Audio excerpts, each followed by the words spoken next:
Doctor A P. Abdul Hakeem Azhari, Indian മുസ്ലിങ്ങളുടെ യുവ നേതൃനിരയിൽ ശ്രദ്ധേയനായ പണ്ഡിതൻ. മതഭൌതിക മേഖലകളിൽ അഗാധ ജ്ഞാനം നേടിയ അദ്ദേഹം വിദ്യാഭ്യാസ, സാമൂഹിക, സാംസ്കാരിക സേവന മേഖലകളിൽ പുതുവഴികൾ വെട്ടിത്തെളിച്ച് ഇന്ത്യ മുഴുവൻ ശ്രദ്ധേയമായ പ്രവർത്തനങ്ങൾ നടത്തിവരുന്നു. പ്രഭാഷണം, എഴുത്ത്, അധ്യാപനം, പ്രബോധനം, ജീവകാരുണ്യം എന്നീ തലങ്ങളിൽ വ്യത്യസ്തമായ ഇടപെടലുകളാണ് ഡോക്ടർ അബ്ദുൽ ഹക്കീം അസ്ഹരി നിർവഹിക്കുന്നത്. പണ്ഡിതവര്യനായ ശൈഖുന കാന്തപുരം എ.പി. അബൂബക്കർ മുസ്ലിയാരുടെ പുത്രനായി 1971 ഡോക്ടർ ഹക്കീം അസ്ഹരിയുടെ ജനനം.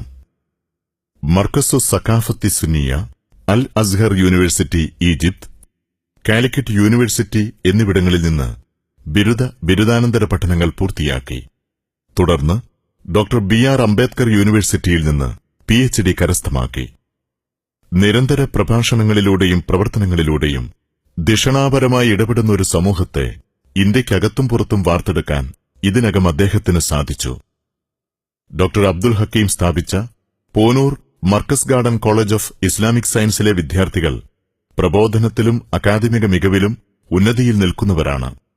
നിരവധി വൈജ്ഞാനിക മുന്നേറ്റങ്ങളും സ്ഥാപനങ്ങളും ഡോക്ടർ അസ്ഹരിയുടെ നേതൃത്വത്തിൽ പ്രവർത്തിച്ചുവരുന്നു. ഇന്ത്യയിലെ 22 സംസ്ഥാനങ്ങളിൽ നിരാലംബരും അവശരുമായ ജനവിഭാഗത്തിന്റെ സാമൂഹ്യ ഉന്നമനം ലക്ഷ്യമാക്കി പ്രവർത്തിക്കുന്ന relief and charitable foundation of India RCFI general secretary, കേരളത്തിൽ അറിവിന്റെ പുതിയൊരു സംസ്കാരം രൂപപ്പെടുത്തിയ ജാമിയ മർക്കസ് ഡയറക്ടർ, 350-ലധികം ഇംഗ്ലീഷ് സ്കൂളുകളുടെ കൂട്ടായ്മയായ ideal association for minority education IIME general secretary, Markaz garden group of institutions director, മർക്കസിന്റെ പുതുസംരംഭമായ വിജ്ഞാന നഗരം മർക്കസ് നോളജ് സിറ്റി ഡയറക്ടർ, ദേശീയ മാനവ വിഭവ മന്ത്രാലയത്തിന് കീഴിലെ ഉറുദു ഭാഷാ വികസന കൌൺസിൽ എക്സിക്യൂട്ടീവ് മെമ്പർ തുടങ്ങി അനവധി പദവികൾ അദ്ദേഹം അലങ്കരിച്ചുവരുന്നു.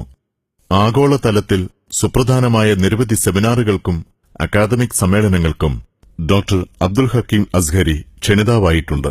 2013 യമനിലെ ദാറുൽ മുസ്തഫയിൽ നടന്ന അൽ മുൽത്തക്ക, 2014 തുർക്കിയിൽ നടന്ന ഇന്റർനാഷണൽ ഗ്രാജുവേറ്റ് കോൺഫറൻസ്, ദിയാനത്ത് തുർക്കി ആനുവൽ ഉലമ സമ്മിറ്റ്, മലേഷ്യൻ ഇസ്ലാമിക് കോൺഫറൻസ്, ചെച്നിയയിലെ ഇന്റർനാഷണൽ ഇസ്ലാമിക് കോൺഫറൻസ്, മൌറിത്താനിയയിലെ ഇന്റർനാഷണൽ മുസ്ലിം കോൺഫറൻസ്, ലണ്ടനിലെ കാംബ്രിഡ്ജിൽ നടന്ന ഇന്റർനാഷണൽ മാനുസ്ക്രിപ്റ്റ് കോൺഫറൻസ് എന്നിവ ഹക്കീം അസ്ഹരി പങ്കെടുത്ത ചില പ്രധാന സമ്മേളനങ്ങളാണ്. കൂടാതെ അറബി, ഇംഗ്ലീഷ്, ഉറുദു ഭാഷകളിൽ ഇന്ത്യക്കകത്തും പുറത്തുമായി ഇദ്ദേഹം നടത്തിയ പ്രഭാഷണങ്ങൾ സാമൂഹിക മാധ്യമങ്ങളിലൂടെ ഇന്നും ചർച്ച ചെയ്യപ്പെടുന്നു. മലയാളത്തിൽ ശ്രദ്ധേയമായ ഗ്രന്ഥസംഭാവനകളും നടത്തിയിട്ടുണ്ട് ഡോക്ടർ അസ്ഹരി. ഖസീദത്തുൽ ബുർദ വിവർത്തനം, ലോകയാത്രകളുടെ ഓർമ്മകൾ കുറിച്ചിട്ട ഫോസ്ഫറസിന്റെ ഭാഗ്യം എന്നിവ പ്രധാനപ്പെട്ട പുസ്തകങ്ങളാണ്. കൃത്യമായ നിരീക്ഷണങ്ങളിലൂടെ പാകപ്പെടുത്തിയ ചിന്തകളും വേറിട്ട വഴികളിലൂടെ സഹജീവി സ്നേഹത്തിന്റെ മാതൃകകളും വരച്ചിട്ട് സാമൂഹിക നവോത്ഥാനത്തിനായുള്ള പ്രവർത്തനങ്ങളിൽ സദാ വ്യാപൃതനാണ് ഡോക്ടർ എ.പി. അബ്ദുൽ ഹക്കീം അസ്ഹരി.